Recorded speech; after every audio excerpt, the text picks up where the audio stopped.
Okay. So, hi guys! Kumusta? So, ngayon guys, magbibigay lamang tayo ng point of view dito sa nabalitaan natin ngayon. Isang sponsor ng Franjoy, ginaya ang pangalan.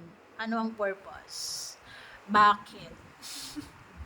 Pero syempre bago ang lahat, don't forget to support and subscribe Kuya Val Santos Matubang at na Vlog Kalingap Rap at sa lahat ng Team Kalingap. Syempre guys, salamat sa support at pagmamahal nyo sa aming mga Kalingap Reactors. Teka lang, medyo bubububuhan talaga ang gumaya-gaya dyan sa pangalan ni Ate Shirley Crow dyan. Kasi it's supposedly Shirley Crow, hindi Shirley Cruz. At saka, kung napapansin nyo, nakablow siya dyan sa live na yan. So, maaring isa yan dyan sa mga sponsor din? Maybe, yes, maybe no. Pero hindi maganda yung ginagawa niya kasi pinagmumukha niya yung taong doble cara. May inggit ba to kay Ate Shirley Crow? Kasi isasalaysay ko lamang, konting kaalaman sa pagkakakilala ko kay Ate Shirley Crow. Isa to sa mga masasabi ko na VIP sponsor ng Franjoy na tahimik lang na sumusuporta. Na walang ano, yung tipong ano lang, sumusuporta siya kay Joy dahil nakikita niya na deserve na suportahan yung tao, lalong-lalo na sumusuporta rin siya kay Fran.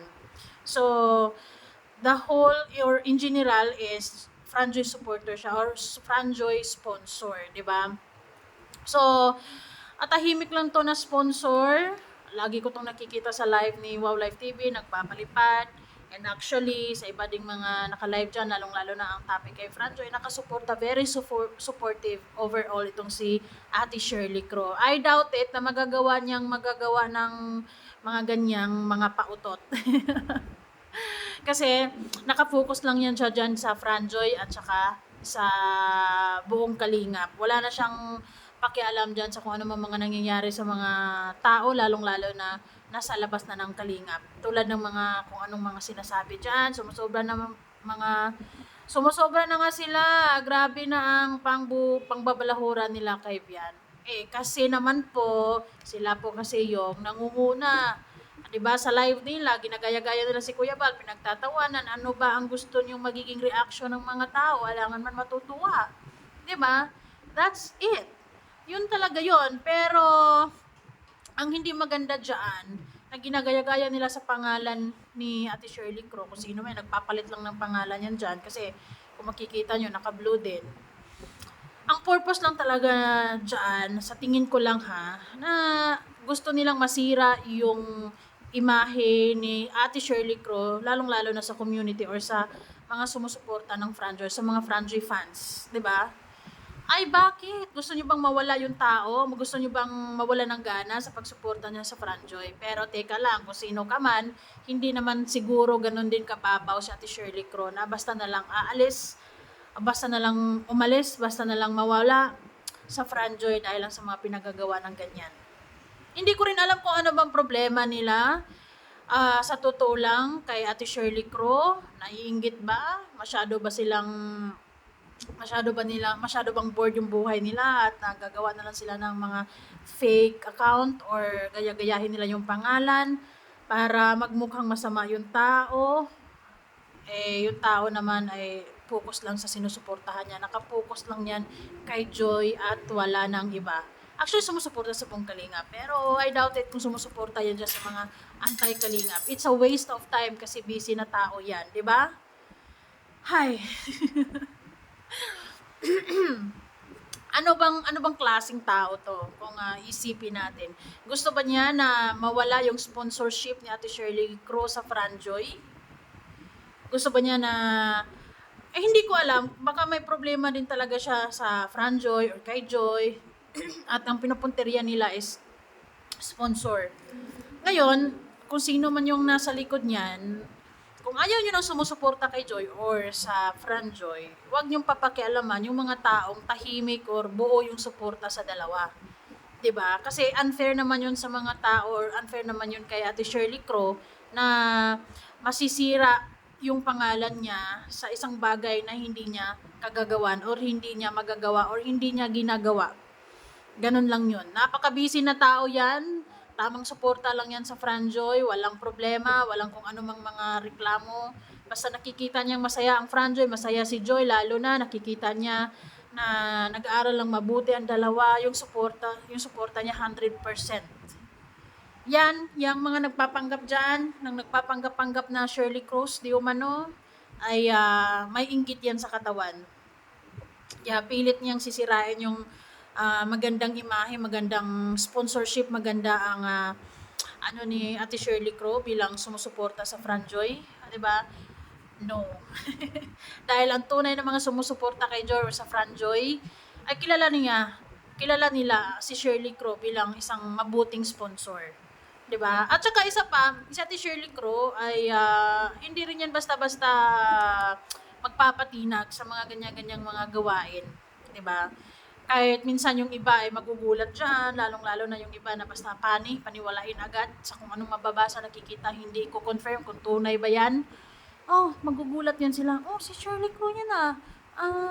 Ano na ba siya? Antay-kalingap na ba siya?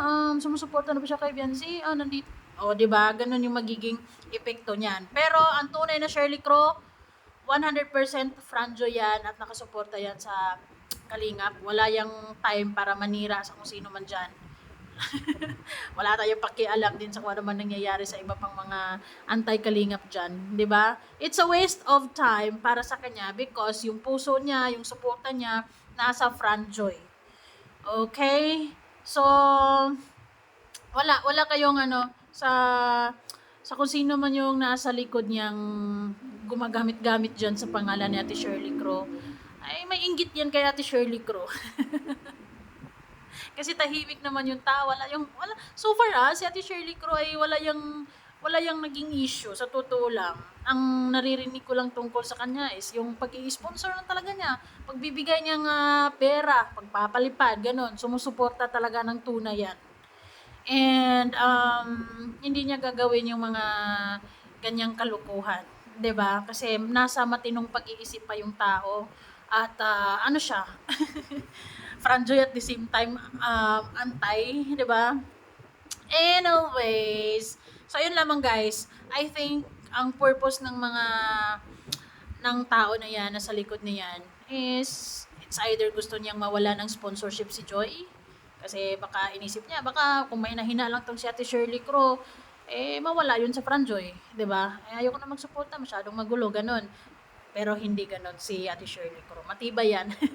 Marami-rami na rin yung mga pagsubok, lalong-lalo na sa Franjoy, hindi naman bumitaw. Kasi alam niya sa puso niya, alam niya sa sarili niya, na maganda yung pagsuporta, maganda yung hangarin niya, maganda yung ginagawa niya. So, walang makakasira niyan. Lalong-lalo na sa mga tunay na sumusuporta, nakasubaybay sa Franjoy, kilala niya yan, kilala niyo yan, si Ate Shirley Crow. Talagang iba yan kung magpapalipad pula or pink. Lalong-lalo na sa premiere ng Franjoy, grabe yung suporta niyan. Grabe yung suporta niyan sa buong Kalingap at sa Franjoy. Kaya I strongly believe hindi yan si Ate Shirley Crow. Gagawa-gawa lamang yan ng mga taong walang ginagawa sa buhay or bored sa buhay or basta may malang, may masabi lang or gusto lang niya manira. 'Di ba? Kasi maaring masisira diyan si Ate Shirley Crow eh.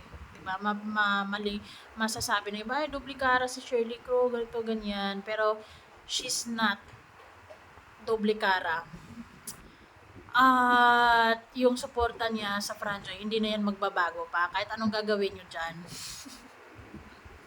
Siya kasi yung sponsor na, ang swerte lang ni Joy na, or ang ng Franjoy na nagkaroon ng ganyang klaseng sponsor na, ano ba, yung walang problema ba, yung talagang nakasuporta ako sa inyo at nagugustuhan ko kayo, masaya akong napapanood kayo, pero wala siyang wala siyang anumang problema na Joy, dapat ganito, Fran, dapat ganito, dapat ganyan. Basta kung anong nandyan, yun ang sinusuportahan niya.